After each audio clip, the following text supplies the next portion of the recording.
자, 유쾌한 정숙씨 전철을 밟을 텐가 라고 하는 칼럼인데요. 칼럼이 비교적 정리가 잘 돼 있습니다. 김건희 관련해서는 뭐 여러 가지로 여러분들이 접근을 할 수가 있는데요. 정리가 잘 된 칼럼 제가 여러분들과 함께 소개를 한번 해 보겠습니다. 비선 논란을 자초한 김건희, 유쾌한 정숙씨, 김정숙 얘기를 하는 것이죠. 전철을 밟을 텐가 하는 중앙 칼럼을 소개를 해드리겠습니다. 네, 칼럼이 이렇게 시작합니다. 젠더 갈등, 장애인 시위 등 우리 사회를 뒤흔든 사안마다 서로 다른 소리를 내던 이준석 당대표와 진중권 전 동양대 교수가 모처럼 한 목소리를 냈다. 윤석열 대통령 부인 김건희 여사가 지인을 대동해 봉화마을을 방문한 데 대해 비선 논란이 제기되자 이준석은 페이스북에 사적으로 지인이 동행하면 안 된다는 법은 누가 만들었나? 민주당이 직권상정으로 입법할 계획이냐면서 야당을 저격했다. 진중권은 한 발 더 나갔다. 라디오 인터뷰에서 공식적 자리에 비공식적으로 사인을 도움을 받는 것이 왜 나쁜지를 모르겠다. 이런 식이면 바로 예수도 집어넣을 수 있는 거 아닌가. 경호 의존 문제를 떠나 대통령 부인이 국민의 주목을 받는 공식 행사에 공적 업무 경험이 전무한 지인을 대동해 주요 사진의 한 프레임 안에 잡히도록 같이 일정을 소화한 게 아무 문제가 없다는 인식도 놀랍다. 하지만 문제 제기 자체가 그저 윤 정부를 흠집내려는 야당의 억지라는 식의 두 사람의 주장을 접하고는 잘못한 일 없이 야단 맞는 것 같아 찜찜했다. 윤 정부 실패를 바라는 야권 지지자나 맹목적 반윤과는 거리가 먼 나 역시 김 여사의 최근 행보가 매우 불편했기 때문이다. 논란이 빚어진 직후 대통령실의 대응은 불편을 넘어 아주 불쾌하기까지 했다. 대통령실은 공식 일정에 왜 지인이 동행했냐는 질문에 처음부터 비공개 행사였다고 말했다. 국민을 얼마나 우습게 여기면 이런 해명을 하나 싶다. 방문 당일인 13일 윤 대통령이 출근길 문답, 도어 스태핑 얘기를 하는 것이죠. 출근길 문답에서 직접 언급한 데서 알 수 있듯이 김 여사의 봉화마을 방문은 언론에 미리 고지된 공식 행사였다. 노무현 전 대통령의 부인 권양숙 여사와의 환담 내용만 비공개였다. 봉화 도착부터 노 대통령 추모비 참배, 사저 예방 사진 모두 대통령실 제공으로 일반에 공개가 됐고 바로 그 사진마다 김 여사의 10년 지기이자 그가 운영해온 전시기획사 코바나 컨텐츠 전무이사라는 충남대 무용학과 김량영 교수가 등장을 하고 만다.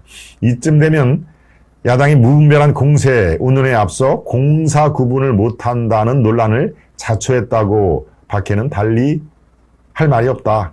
그런데도 윤석열 대통령은 어제 유감 표면 대신 봉화마을은 국민 모두가 갈 수 있는 거 아닌가? 공식 수행이나 비서팀 없이 전혀 혼자 다닐 수도 없다고 했는데 논점을 한참 벗어나기도 했거니와 그건 사실도 아니다. 봉화마을에 누구나 갈 수는 있다. 대통령 부인 바로 옆에 서서 대통령실이 언론에 제공한 공식 사진에 등장해 그의 측근이라는 걸 만천하에 드러낼 수 있는 사람은 거의 없으니 하는 말이다. 게다가 이날 방문은 현직 대통령실 직원은 물론 코바나 직원 2명도 동행했기에 이처럼 드러나게 김 교수의 도움을 꼭 받았어야 하는 상황도 아니었다. 김 여사와 직접 문자를 주고받으며 대통령실을 패싱하고 대통령 부부의 미공개 사진을 공개한다거나 무리한 모금운동을 벌이고 심지어 이런 행태를 비판하는 사람들을 향해 SNS상에서 욕설을 해 구설해오는 팬클럽 건희사랑의 회장 강신업 변호사. 바로 제가 이슈 후에서 말씀을 드렸죠. 강신업 변호사가 동행하지 않을 걸 그나마 다행으로 여겨야 하나. 그런데 지난해 강 변호사와 김 교수가 각각 대한변협 공부이사와 코바나 전무 타이틀로 대한민국 장애 국제무용제 조직위원으로 나란히 이름을 올린 걸 보면 꼬리에 꼬리를 무는 김 여사 주변 친분들이 결국 어떻게 이어져 어떤 결말을 낼지 불안해지는 것도 사실이다. 나 혼자 불안하든 말든 무슨 상관이 있을까마는 이준석이나 진중권 같은 목청 큰 스피커들이 일반 국민 눈엔 맹목적으로 보일 만큼 대통령 부인 편을 들다간 자칫 의도만 나쁘지 않다면 대통령 부인은 뭐든 할 수 있다는 착각을 불러일으키지는 않을까 우려스럽다. 지금 다들 기억이 가물가물하겠지만 지난 2017년 문정부 초기엔 김정숙 여사가 김건희 여사만큼 화제의 중심이었다. 이제 김정숙과 관계를 말에 이렇게 집어넣습니다. 예, 칼럼은 이렇게 마무리됩니다. 누구의 작품인지 2012년 대선 당시부터 별명으로 밀어온 유쾌한 정숙 씨라는 이미지를 내세워 무례를 유쾌로 포장한 언론 플레이를 했고, 과하다 싶은 장면이 연출돼도 주변에서는 견제는커녕 유쾌하다, 잘한다고 오히려 부추기니 국빈 방문한 나라에서 대통령보다 앞서 손을 흔들지 않나. 대기업 CEO를 혼자 부르고 무리해서 단독 해외 방문까지 했다. 여러분 다 기억나시죠? 인도도 혼자 가고, 이집트의 공식 행사 조금 하고, 피라미드, 관람하고 이런 것들이 다, 공개가 되지 않습니까? 저도, 김동원의 하이파이브 시간에도 한 서너 번 아주 질책을 했던 적이 있습니다. 네. 대기업 CEO를 혼자 부르고, 무리해서 단독 해외 방문까지 했다. 그리고 그 결말은 사상 초유의 특활비 옷값 논란으로 귀결이 됐다.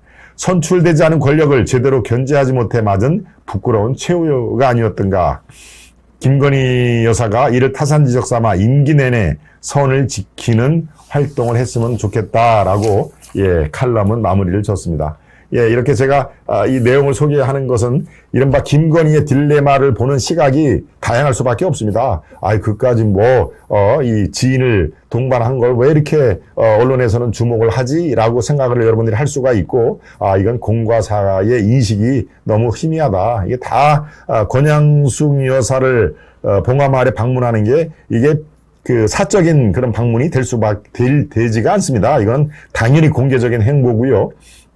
청와대 대통령실에서 어떤 식으로든지 연관이 될 수밖에 없기 때문에 관계가 전혀 없는 15년 지기 부산 친구를 데려갔다는 것은 이렇게 공격의 빌미를 제공할 수 있다는 면에서 적절치 못하다라는 시각도 있다는 점, 제가 논평을 해드렸고 또 칼럼을 통해서 보완을 해드렸습니다.